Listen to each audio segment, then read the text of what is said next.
आम्ही धनुष्यबाणातर्फे लढतो, तर धनुष्यबाण हे नेहमी लढाईचं प्रतीकच राहिलेलं आहे आणि जनता आम्हाला उत्स्फूर्त प्रतिसाद देते, कारण की आम्ही गेली 15 वर्ष जनतेसोबत आहोत। शिवसेना का फर्स्ट टाइम हमने भगवा फहराया था उल्लासनगर में 1997 में।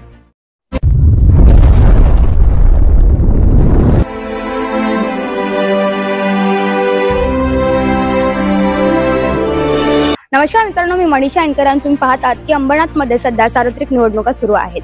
प्रत्येक उमेदवार आपल्या प्रचाराच्या माध्यमातून मतदारांकडे पोहोचण्याचा प्रयत्न करत आहेत। तर माझ्यासोबत आहेत सध्या शिवसेनेच्या शिंदे गटाच्या विभाग क्रमांक 23च्या अ आणि ब गटाच्या उमेदवार पल्लवी लकडे आणि पन्ना वारिंगे।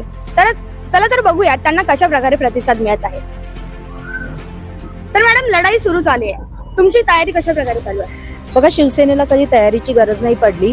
आम्ही धनुष्यबाणातर्फे लढतो, तर धनुष्यबाण हे नेहमी लढाईचं प्रतीकच राहिलेलं आहे आणि जनता आम्हाला उत्स्फूर्त प्रतिसाद देते, कारण की आम्ही गेली 15 वर्ष जनतेसोबत आहोत।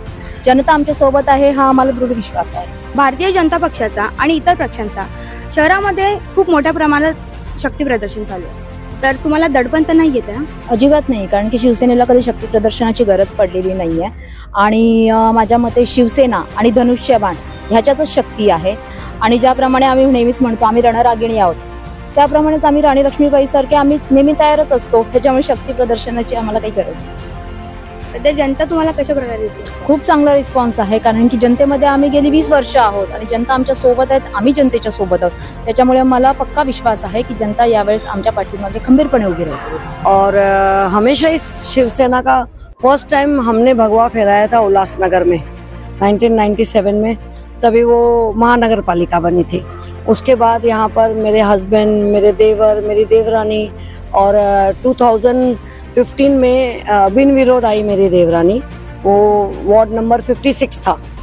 तो यहाँ के लोगों की क्या वांट है, जब मैं यहाँ जीत कर आऊँगी तो डेफिनेटली उन लोगों से मिलूंगी, उनको क्या समस्या है क्या नहीं वो जानने की कोशिश करूँगी और जैसे जैसे मिला वैसे वैसे उनका समस्या ठीक करती रहूँगी।